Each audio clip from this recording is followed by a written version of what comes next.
what is global citizenship about, your opinion? Well, goods and services move freely around the world, or largely freely around the world, in 2017.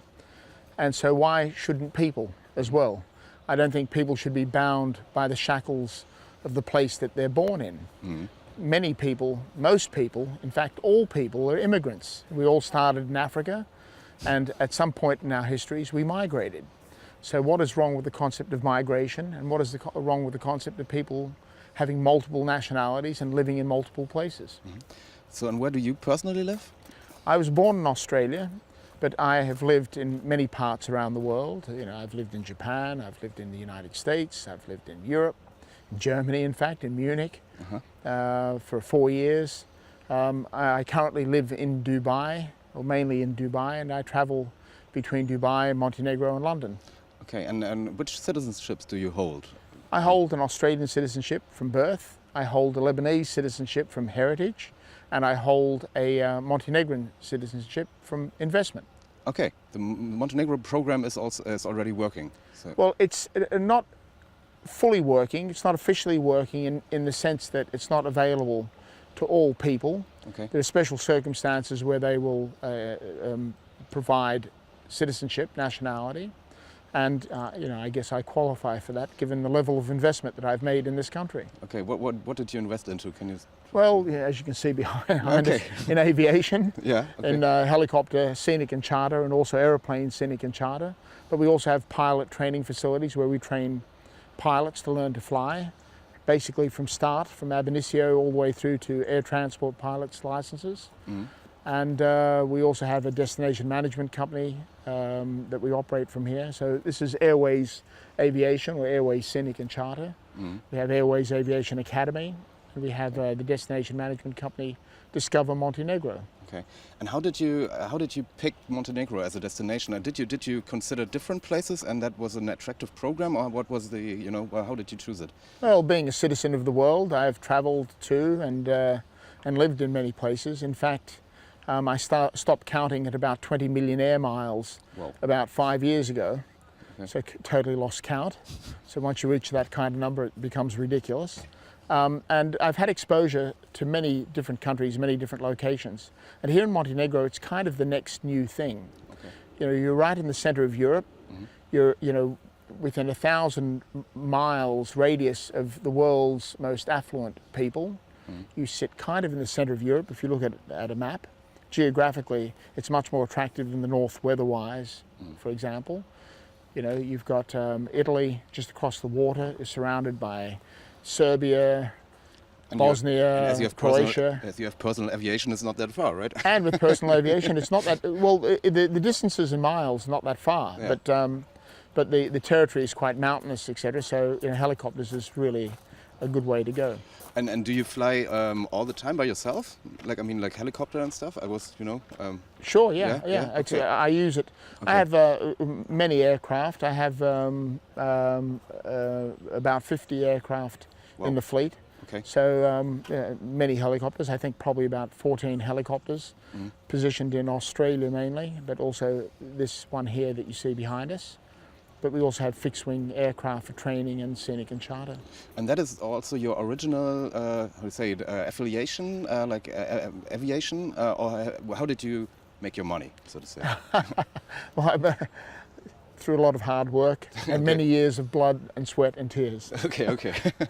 Getting knocked down and getting up again. Getting knocked down and getting up again. Entrepreneurial spirit. As an entrepreneur, yeah. I'm an entrepreneur, and I've invested heavily in real estate over the years. I have, quite a diverse portfolio of real estate. All kinds of international trade, import and export over the years. I was involved with a very large digital media education business, which has many branches in Germany. Okay. A group called SAE Institute, which I was able to join some years ago and help build up until a point where we sold it about 5 or 6 years ago now. Okay. And I had a passion for flying. I've flown gliders since I was in my teens, but always wanted to fly helicopters. And when I could afford it and had the time, I took it up, took the license, and I use it as as a mode of transport. Yeah, I mean it's amazing. Yeah. So and the yacht here and this boat here. That's ship, Rihanna. Yeah. What's the name? Rihanna. Okay, and that's yours. Yes, that's my yacht. Yeah. Okay, and so you provided as a favor to yes, Mr. Arten? supporting Okay. supporting Armand Arten. You know, I believe in what they're doing, and you know, it's a shrinking world in many ways. You know, global citizenship, in terms of taking on second citizenship or investing in second citizenship, I believe is part of an overall strategy. Mm-hmm. It's not just buying a passport; it's investing into a country. You know, setting up in a home, setting up business, setting up investments in that country, and making it, you know, literally a place that you do call home, not just a place that you take a citizenship and don't visit. Okay, as you mentioned, like buying a passport, there are some critics who say like this is only for the wealthy people, you know. And if you promote freedom of movement, like in the global citizenship movement here also, how does that fit the picture? You know, if you see a lot of poor people cannot afford it, so is that a criticism which you?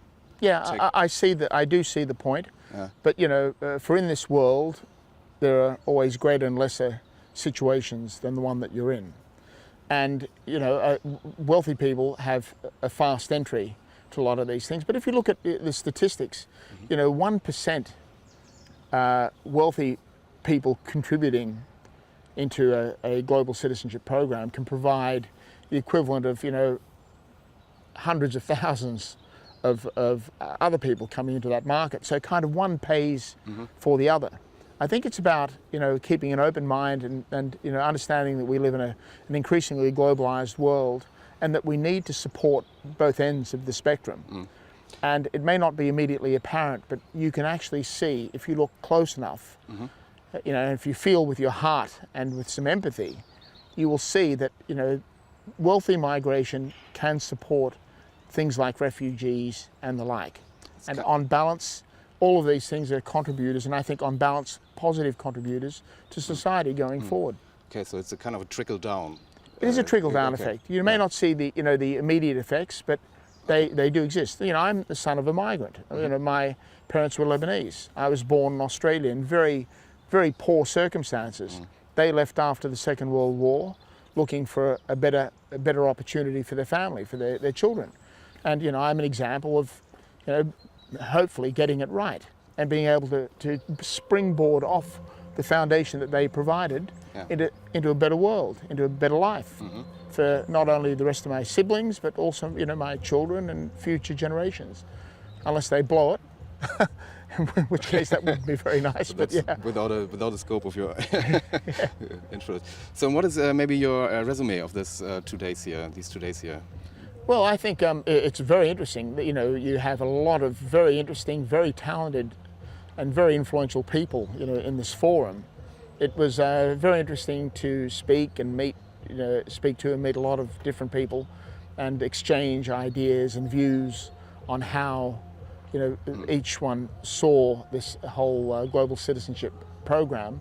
But I think on balance, it's been a very positive outcome. And I think on balance, people will go away with a very positive understanding and feeling for the place. The other thing I think is really important is most of these people are coming to Montenegro for the first time. As yeah, as yourselves, as an example.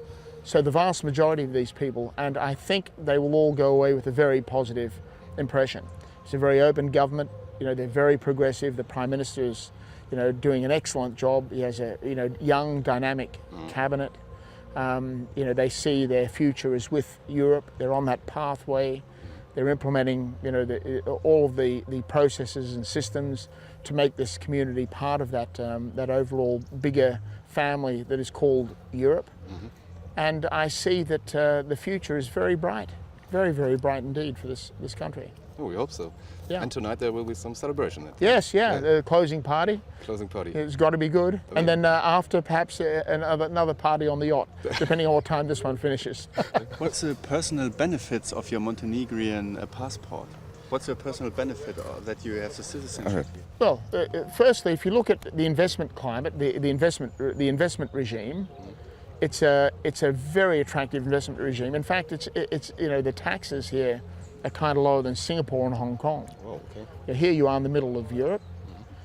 You've got, you can invest as much as you want. You can repatriate as much as you want. Okay. The base, the cost base, the cost of living is extremely low here. So you can, and there's a lot of talent, a lot of educated people. So there's a big pool of resource that you can tap into quite cost effectively as you build your position. Yeah. So, here you are in a country with small population, but highly educated population at a very, reasonable cost base right in the center of Europe. There's got to be something in that. Obviously, yeah. Apart from the fact that it's stunningly beautiful. Look around you. I mean, you have the second largest canyon in the world next to the Grand Canyon, the largest lake in Europe. You've got second largest virgin forests in Europe. It's kind of the way the world used to be. It's organic, it's fresh, it's clean. You just look into the water here. And, very untouched in many ways, and that's kind of the benefit of having a small country with a small population.